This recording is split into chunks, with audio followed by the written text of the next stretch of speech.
علماء یہ کہتے ہیں، علماء حکومت کے فیصلوں کو چیلنج نہیں کرتے۔ مفتی اعظم پاکستان علامہ پروفیسر مفتی منیب الرحمان صاحب ہزارویں دامت برکاتہم العالیہ، اللہ تبارک و تعالیٰ عمر خیزر عطا فرمائے، ان کا سایہ دراز فرمائے، جو حق کی نمائندگی کر رہے ہیں، پہلے دن سے انہوں نے یہ نہیں کہا کہ ہم حکومتی احکامات کو نہیں مانتے یا ہم جو حفاظتی تدابیر ہیں وہ اختیار نہیں کریں گے یا ہم کورونا کو تسلیم نہیں کر رہے، وہ ساری باتیں مان رہے ہیں۔ پہلے دن سے وہ کیا کہہ رہے ہیں؟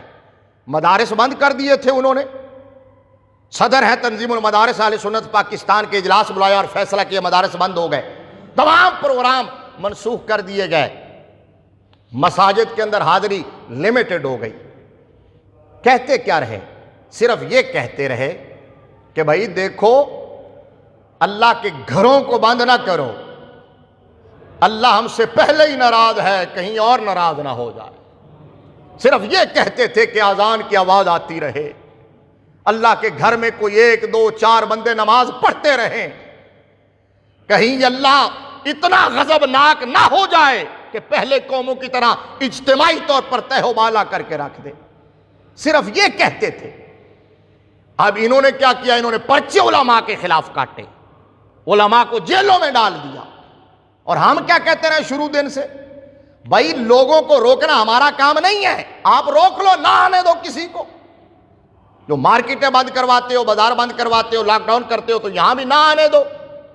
ہم تو مسجد میں بیٹھے ہیں، مسجد ہی ہمارا اوڑھنا بچھونا جینا مرنا ہے، تو ہم تو اللہ کے گھر میں بیٹھے ہیں، جو بندہ آئے گا ہم اس کو نماز پڑھائیں گے، اور جو آتا ہے ہم نماز پڑھا دیتے ہیں۔ آپ نے روکنا ہے تو ان کو روک لیں۔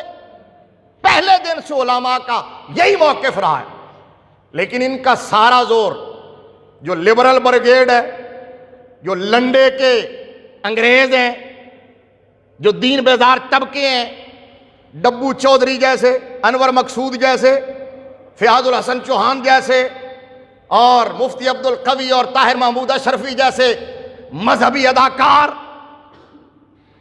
وہ چیخنا شروع کر دیتے ہیں، فوراً مفتی صاحب کی طرف توپوں کا رخ کر دیتے ہیں۔ اب کیوں؟ اس لیے کہ انہیں تکلیف مسجد سے ہے، تکلیف دین سے ہے، تکلیف نبی کے نام سے ہے، تکلیف علماء سے ہے۔ وگرنہ میں پوچھنا چاہتا ہوں کہ یہ سارے میڈیا ہاؤسز جو کھلے ہوئے ہیں، آج میرا پروگرام نیو ٹی وی پہ چلا ہے، ابھی 11 سے 12 بجے تک میں جاتا ہوں چینلز پہ، وہاں نیوز روم کے اندر سینکڑوں لوگ اکٹھے بیٹھ کر کام کر رہے ہیں۔ یہ ہاسپٹلز کھلے ہیں، یہ جہاں راشن تقسیم ہو رہا ہے وہاں رش لگا ہوا ہے، حکومتی میٹنگوں کے اندر لوگ کندھے سے کندھا ملا کے کھڑے ہوئے ہیں۔ نور الحق قادری صاحب نے جماعت کروائی، صدر پاکستان سمیت 3 مقتدی ہیں، اور وہ 4 فٹ پہ کھڑے ہیں، اور وہی جب میٹنگ کرتے ہیں 200 بندہ یا 150 یا 50 یا 60 تو کندھے سے کندھا ملا کے کھڑے ہوتے ہیں۔ میں نے کہا اس کا مطلب کرونا بڑا سیاںا ہے، وہ صرف مسجدوں پہ حملہ کرتا ہے یا نماز کے وقت آتا ہے، اس کے علاوہ کہیں نہیں آتا۔ یہ اصل میں ان کو تکلیف دین سے ہے، لیکن جب دین پر براہ راست حملہ کرنے سے گھبراتے اور ڈرتے ہیں نا کہ کہیں لوگوں کا ہاتھ ہمارے گروانوں تک نہ آ جائے، تو پھر مولوی کو بھونکنا شروع کر دیتے ہیں، اس کی آڑ میں اپنی ناپاک خواہش پورا کرتے ہیں، پھر مفتی منیب الرحمان صاحب کو گالیاں دینا شروع کر دیتے ہیں۔ وہ فراڈ چودھری کیا کہہ رہا ہے؟ کہلا مفتی منیب الرحمان کو چاند نظر نہیں آتا، اس کو کرونا نظر کہاں آئے گا؟ میں نے کہا کمینے، کرونا نظر آئے نہ آئے، تجھ جیسا گھڑتونا نظر آ جاتا ہے، اسی لیے مفتی صاحب تیری خوب خبر لیتے ہیں، لیکن تو بھی بڑا مطمئن ہے، تجھے بھی کوئی فرق نہیں پڑتا۔ وہ کسی نے کہا تھا اذا فاتک الحیاء فافعل ما شئت، بے حیا باش وہ ہر چے خواہی کن۔ اب تجھے تو یہ سمجھ نہیں آئے گا کیونکہ ایک عربی کا ایک فارسی کا ہے، مجبوراً مجھے ترجمہ کرنا پڑے گا پنجابی میں۔ کہندے نے بندے نو ڈھیٹ ہونا چاہیے، عزت آن جان والی شے۔ وہ انور مقصود، وہ سفید بالوں والی بلا، کالا ریچھ، بڑھاپا خراب کر رہا ہے، وہ ایک رائٹر، حالانکہ اس کو بڑا احترام کی نگاہوں سے دیکھا جا رہا تھا۔ مفتی صاحب کی سٹیٹمنٹ کے بعد اس نے ٹویٹ کی، بکواس کی، کہنے لگا کہ مولویوں کی دہاڑیاں خطرے میں پڑ گئی ہیں۔ میں نے کہا بڈھے ریچھ، اور بدبخت اپنی عاقبت برباد نہ کر. جن مولویوں کو بھونک رہا ہے، اگر تیری نظر کام کرتی ہے تو باہر نکل کے دیکھ تو صحیح.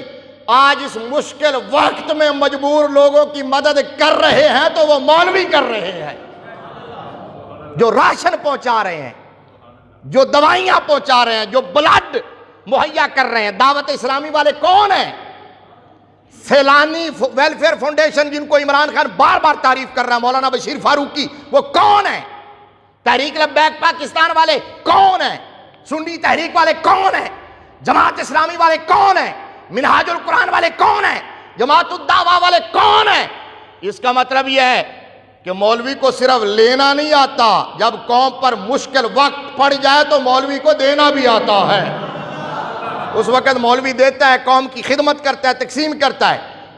اور ہم تو باہر نکل کے الحمدللہ اپنی کیپیسٹی میں لوگوں کو پوچھتے رہے، لوگوں کے پاس جاتے رہے. ہمیں تو آ کے کسی نے بھی نہیں پوچھا. یہ شکوہ نہیں کر رہا، حقیقت بیان کر رہا ہوں. ہمیں تو آ کے کسی نے نہیں پوچھا مولوی صاحب آپ کی تنخواہ بھی نہیں ہے، سارے راستے بھی بند ہیں، آپ کے گھر میں راشن بھی ہے کہ نہیں ہے. ہمیں کسی نے نہیں پوچھا. اس کے باوجود ہم لوگوں کو نکل کے پوچھتے بھی رہے، دوسرے لوگوں کو کہتے بھی رہے، ترغیب بھی دیتے رہے. تجھے پتہ ہی نہیں ہے کہ مولوی کا کردار ہے کیا. اور فیاض الحسن چوہان کہنے لگا کہ منیب الرحمان صاحب کو مفتی اعظم کس نے بنایا ہے؟ میں نے کہا تجھے وزیر کس نے بنایا ہے؟ کہنے لگا میں ووٹوں سے بن کے آیا ہوں. میں نے کہا مفتی منیب الرحمان لاکھوں عاشقان مصطفیٰ کی تائید سے پاکستان کا مفتی اعظم بنا ہے.